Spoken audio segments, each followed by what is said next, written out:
What's up, y'all? My name is Jalen Jalil. Welcome back to Real Talk, where I'll be reviewing the newest offering to the Netflix universe.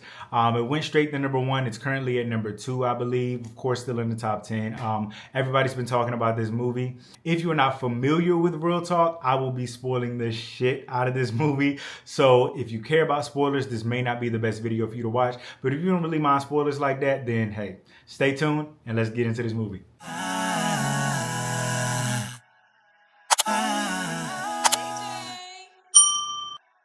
So, Rebel Ridge is a thriller / action film. It is directed by Jeremy Saulnier, and there are 3 main actors who you will hear a lot about throughout the course of this review. The first will be the leading man, of course, Aaron Pierre, who plays Terry. Terry's the main character of this story. The second is Anna Sophia Robb, who plays Summer. She plays a supporting character in this film. And you may remember her from way back when, an old film, Bridge to Terabithia. She was really young in that film. Or you may remember her from a favorite of mine, Charlie and the Chocolate Factory. She played Violet. And of course, we have Don Johnson, who plays the Chief in this film. And you may remember him from movies like Django Unchained. So overall, I think this was a really good movie. Would I watch it again? No. But that's personal preference. You know, I don't think that should skew the way you view the movie. I'll talk a little bit more about why I wouldn't watch it again. Listen to the review and let me know in the comments below if you feel the same or if you feel differently. Let's get into it. So when we meet Terry, Terry is riding his bike down these back roads of Shelby Springs, Louisiana. And it's a very small, podunk, like, you know, backwoods kind of town, a really small town. I know a little bit about that because I'm sort of kind of from a town like that. But this specific part of his journey, we see it on his GPS that's on the front of his bike, which is his phone. That this isn't a residential part of the area. This is really like, when we say backwoods, this is backwoods. So anything that happens on this part of his journey, there won't be any witnesses. So that was something that I took note of off bat. He has music in and he's listening to like heavy, he calls it like his metal mix. And we see lights going on behind him. There's a cop car that keeps like really coming up on him and like swerving heavy. He can't hear it. He's playing his music. Next thing we know, the cop knocks him off the bike. You just knocked him off his bike. He's on his ass. Well, not on his ass, but he's on his stomach actually, laid on the ground, how he fell. They hop out of the cars immediately. Get on the ground, get on the ground. I'm already on the ground. You knocked me off my bike. What are you saying? But he's on the ground and, you know, the guns are drawn. Essentially, they are accosting him for doing absolutely nothing, just minding his business. They end up taking a bag that he had. It was like a Chinese, it looked like it was Chinese food. Clearly, it was not Chinese food. They took his bag and they set it on the trunk of the car. Can we search the bag? He says no. So they put him in the back of the squad car. We're gonna have to request a K9 dog come and sniff out the bag.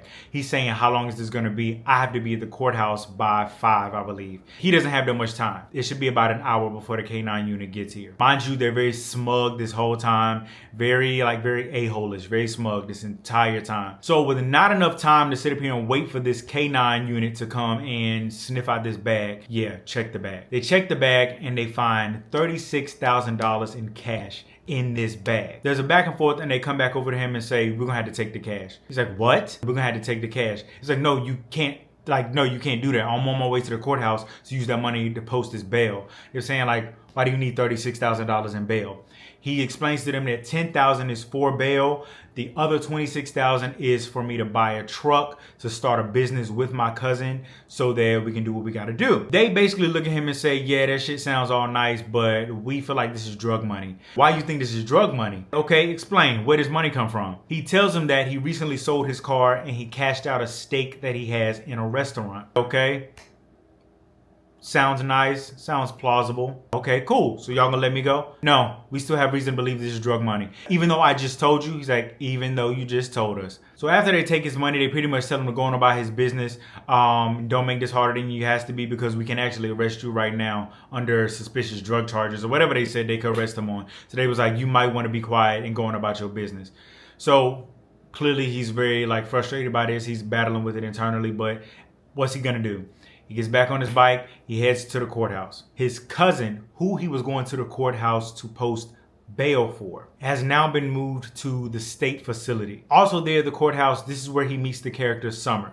Now Summer is not in any way like a lawyer. She hasn't passed the bar. She has hopes of taking the bar, but she's a person who works there, but she studies a lot. Like, she sees what goes on around her, and she has studied the law like in grave detail. So she knows a lot about what she's speaking about. So he meets with Summer, and Summer basically says what you experienced was something called civil asset forfeiture. And it was initially enacted as something to help the feds pretty much fight like the drug cartels and all that other stuff. They don't need proof of anything. All they need is suspicion. That's it. And she basically tells him that she knows that the chief has been using all of this money that they've been getting from civil asset forfeitures for discretionary funds. Discretionary. Is this something that I can fight? Is this something that I should fight? You could, but it's really probably not in your best interest to do so. In most cases, civil asset forfeitures aren't something that people will benefit from fighting, because by the time, depending on the amount of money that was seized, lawyer fees alone, you're not even going to get half of your money back, if you get anything back from doing that. Because what basically happens is, once the money is seized, it's basically listed as the U.S. versus the money. So say in his case, $36,000 was taken. So if they sent that to court, the court document would say United States versus $36,000. So once you go through the whole thing of proving that the money is indeed yours, and then once you do that, you prove that the money is actually legit, and you spend all of this money on lawyer fees, you're basically in the hole for whatever the money that you were fighting for in the first place. So long story short, a lot of times these cases for civil asset forfeitures just end up being deemed useless. You might as well just take it on the chin and move on, because you're screwed. I could tell throughout this movie that the director really did his research on this type of thing, and did his research on the many cases that are actually real that have things like this going on. One was, in the movie, she tells us that I know for a fact that the chief spent a good amount of that money on a margarita machine, discretionary funds. After doing some research, I found out that that was actually real. That's a real story that happened in a case in Texas in 2008. Getting back to the story, we find out why the stakes are so high for him to get his cousin out of the state facility that they are trying to send him to. A part of his case is that he cooperated and basically told on a high-ranking gang member. And once he gets to the state facility and they figure out who he is, he's done. So at this point, Summer has deemed herself as an ally, and she says, listen, I didn't pass the bar, but I know a shit ton about the law. I can try to dig through some files and see what I can do to help you. So in the meantime, he says, all right. She said, in the meantime, can you get more money to post his bail? So he ends up calling the same restaurant that he sold his steaks in and calls in a favor to see if he can get more money so he can go post the bail. Terry goes to the police department to report everything that happened. Once in the police department, he's speaking to one of the police officers. He asks to charge in his phone. When he charges in his phone, there's a sound that the phone makes that I didn't notice at first. Come to find out, he was recording everything that was going on. Simultaneously, while he's like giving his report and he's speaking to the police officer and he's recording from this device, he's looking around, he's looking at the schedule. He's kind of just scoping out the place, scoping out where everything is. He's seeing which officers on duty, which officers are not on duty. Throughout this process, the chief comes out. We meet the chief. The chief accosts him and basically low-key berates him, tells him like, I don't know what you want me to do. At the end of the day, it seems like my officers did everything they were supposed to do, and you're the one that's in the wrong. So I suggest you get your stuff, turn off that recording that I know you're recording, get the hell out of my police department. Terry then says, maybe we can make a deal. Give me the $10,000 of the $36,000 that you stole from me to get my cousin out of jail so that I can post his bail. And I will say nothing. I won't bother you anymore. You'll never hear from me again. Just give me $10,000 of my $36,000 back and allow me to see my cousin. Okay, we can do it. Now get the hell out of my police department. Long story short, that never happened. He never gave him his money back at this point. He never got to see his cousin. He arrived at 9:03. The bus left at 9 o'clock sharp. As you see in the trailer, he takes his bike and he rides it down the street to talk to his cousin like in the window of the bus. He sees his cousin in the window of the bus. He basically says like, once you get in there, request protective custody as soon as you get in there. But don't worry, I'm gonna get the money, I'm gonna get you out. We also find out that the chief issued a search warrant for the restaurant that he had called, his connections at the restaurant. He had issued a search warrant for them in connection to the drug money.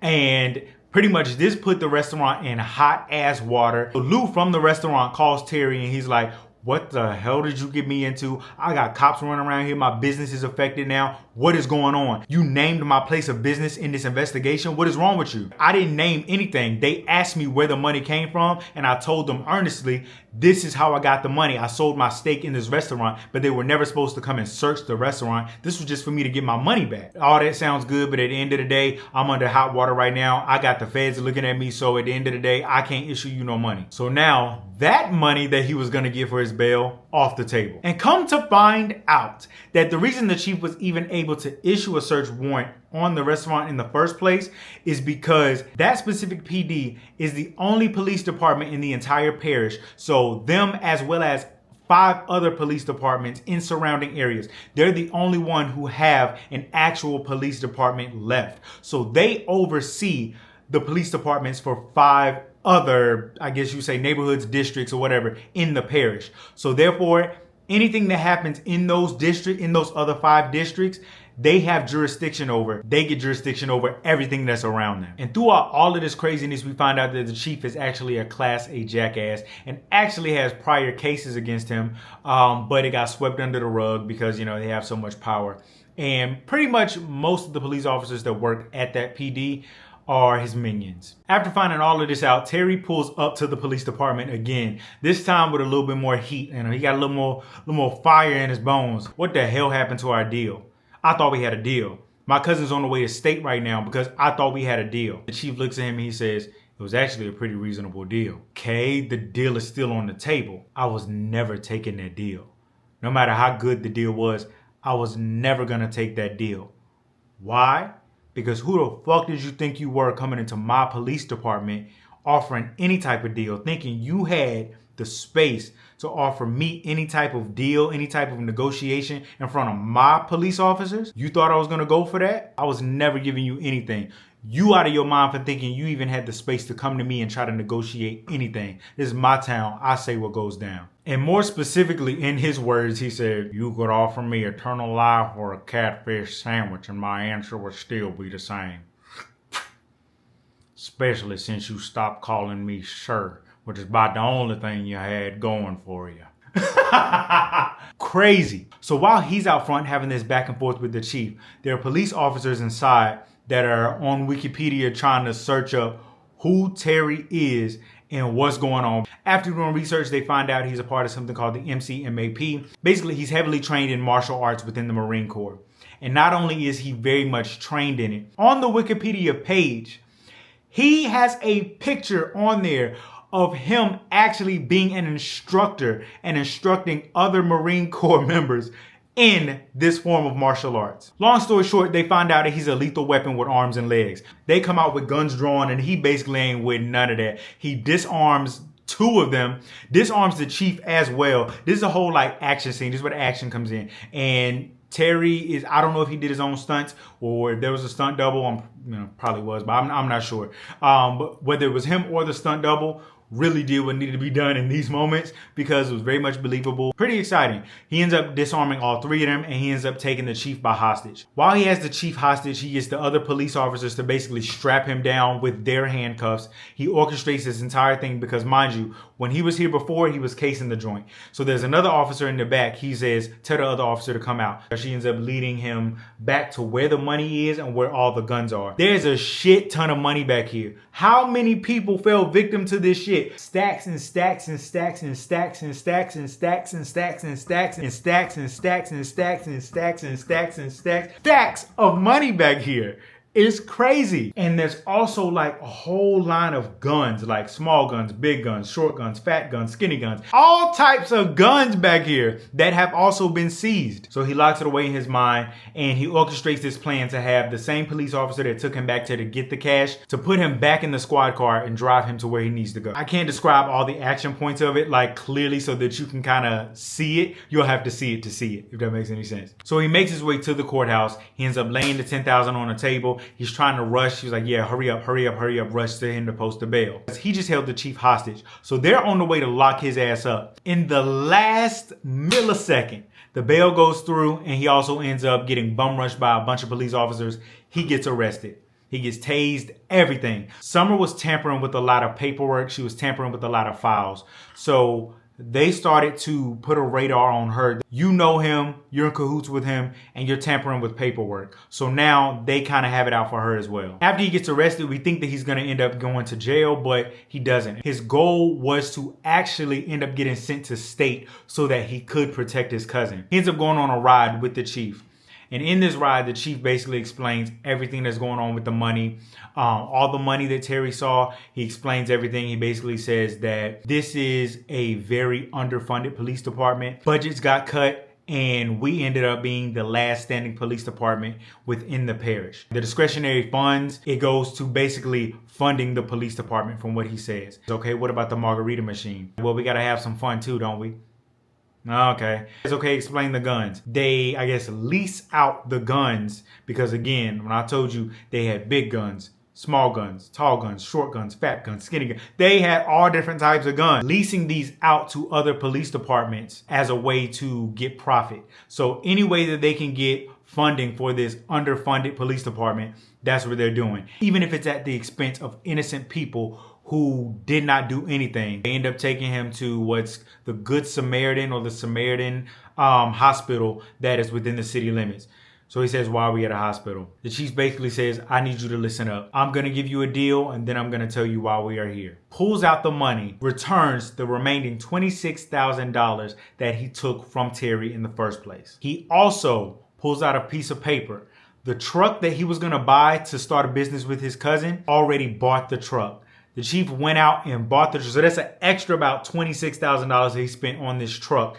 Bought the truck. Truck is already paid for. He says, here's the address to the person that is going to give you the truck. The person that bought it, it's all yours. All you need to do is walk away, shut the fuck up, and never come back within my city limits again in your life. That still doesn't explain why we're at a hospital. There's a chopper that is on the way here with your cousin inside. Once he got to state, they figured out who he was, recognized him, and the gang members stabbed him up pretty bad. I'm sorry about what happened to your cousin, but here's my deal. Here are the terms of my deal. Take all of this money, get the fuck out of my town, and don't come back. If you don't pick up this car by later tonight, I'm going to assume that you don't take this deal, and I'm going to personally come back, and I'm going to see that you end up in prison. 30 years minimum for that hostage shit you just tried to pull. Once his cousin arrives at the hospital, he's pronounced dead. Still handcuffed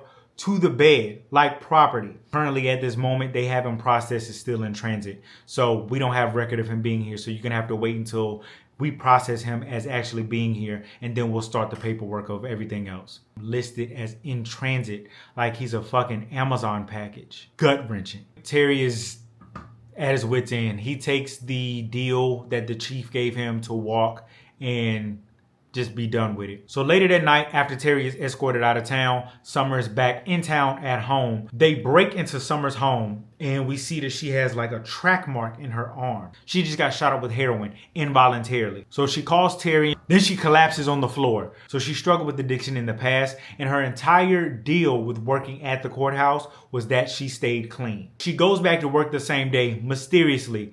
This same day, somebody reported seeing her high. So now the judge has to give her a drug test. They were trying to get her out of there. Somebody tipped them off that Terry was in town. They pull up and they pull alongside him, and they signal for him to pull over. They have a back and forth. We thought we gave you a deal. We thought we told you to never bring your ass back over around here. As I just came to check on a friend. I'm on my way out. I'm leaving. I just wanted to check on a friend. I don't give a damn what you here to check on. You coming back into town to check on a drug addict is not our problem. We had a deal, and you broke that deal. Guns are drawn. He has to do his whole like martial arts thing. He tases one of the cops, put them on the ground, and now he's on the run. So they raid the courthouse. They try to acquire all of these files and these SD cards that have all of this evidence in it that they can use. On the way out, Summer tries to go upstairs because they were down in the basement and they were going to be able to make their way out. Summer goes upstairs to try to retrieve her drug testing results. She tries to get them and take them so that she can at least try to salvage her job. She ends up getting caught. They end up capturing her. And now it becomes a thing of now Terry got to come save her. Now throughout this entire ordeal, again, this is something you're going to have to watch because this was very action based. For the next 10 to 15 minutes of the movie, it was very action based. Terry tries to make his way back to the police office and everything goes crazy. Police get shot. The chief actually shoots one of his own police officers in the leg and then was gonna let him die. And he tried to pretty much tell everybody that saw it and was like, hey, he got shot in the line of fire, right? He did it. We all saw it, right? He did it. And was about to go finish him off. And this ignites a quiet revolt amongst all of the other police officers. I say quiet because we don't really see it become evident until a little bit later. Throughout all of this, the police officer that gets shot, he pretty much tells Terry to cut on the police siren, because if you do, it's gonna catch the dash cam. It's gonna catch about 2 to 3 minutes of footage before you pressed it. And it's basically gonna catch me getting shot by the chief. You gotta cut that on. He cuts on the dash cam, he takes the wounded police officer, and they try to make their way to the hospital. On the way to the hospital, a part of the revolt is some of the police officers take down the chief and they put him under arrest. And now Terry is able to make it to the hospital with the wounded police officer and Summer. Once he gets there, he takes Summer inside for her to be examined. The police officer ends up being taken aside to be examined. He takes an axe, he goes to the trunk of the police officer car, he like smashes the cord so he can retrieve actual tape that's in the trunk that has all of the dash cam footage in there. And then from there, we get the energy that he is victorious, and that is the end of the movie. So what I liked about the movie is I like the cinematography. The cinematography was really good. Of course, it needs to be for an action film. You can't be boring with like the different shots you want to get in. That was really great. The acting was really solid. The acting was really solid. There were certain moments where I felt like there could have been a little bit more of a wide array of emotion shown. And that was more so I felt like the writing and the story overall with what was given to the actors. They all did very well. They all did very well. I love that the director and pretty much any researcher that was involved in this movie did their research. When I was going down the rabbit hole and I found like the Texas court case back in 2008, realizing how real this really is and how many times this has happened, I like the subject matter that they exposed to the viewers. Overall, it was pretty good. But now let's get into the things that I would have wanted to see or the things that I would have changed. Personally, I felt like the movie was entirely too long. It was 2 hours and 11 minutes, but I felt like there wasn't enough to account for that 2 hours and 11 minutes. I remember checking how much time we had left. Even though I can recognize quality in a movie, I'm still like checking when is this gonna be over. 2 hours and 11 minutes. I'm like, sheesh. Especially for a story to be boring. And when I say boring, I mean it's speaking on very real topics and it's exposing the viewers to some very real things. So don't get me wrong on that. But a movie is still supposed to keep you engaged. Otherwise, it might as well be a documentary. But a movie that is on Netflix, that is a thriller / action movie. It was some action in there, but I feel like I didn't get any thrills off of this movie. But that's just, again, personal preference. You know what it reminded me of? It reminded me of Walking Tall. Y'all remember that movie Walking Tall from like 2004, and it had The Rock in it. The Rock was the leading man in that movie. Premise of the movie was the exact same. You have a military guy coming back to a small town. He finds out there's some corrupt shit going on in this small town, and somehow something triggers him to say like, no, I want to take down this corrupt system, and he does it. And boom. I'm going to compartmentalize Rebel Ridge exactly in that same file in my mind as Walking Tall. I can see the quality in it. I can recognize the quality in it. I'm just not watching this again, especially because in the trailer, we know what's going to happen. We know what's going to happen. So I'm expecting some twists and turns within the story that I wasn't going to get before. And they never touched on that. There was no subplot. There was like the main plot of I am here to get my money to bail my cousin out and I'm here to fight this corrupt system. But there was no subplot underneath that I felt like could add nuance to the story. Maybe like if the Summer character and the Terry character had some sort of romantic tension in between them while they were, trying to solve this crime or whatever. Maybe we could have figured out more about the nuance between you and your cousin. Something to like really draw on the heartstrings of people who want to identify with this main character. Because the main character throughout this whole thing is very stoic. Because even when he's crying, it's really just like there's a brick wall crying. It didn't permeate, but I feel like that has nothing to do with the actor's performance. I want to be very clear on that. He did amazing with what was probably given to him like within the story. As far as the writing, they could have had more things happen for this main character for us to really see more of a well-rounded human being. There could have been some comedic elements in this. The rundown that he did that The Rock did with Sean William Scott. I know that movie is probably categorized a little differently. Let me check.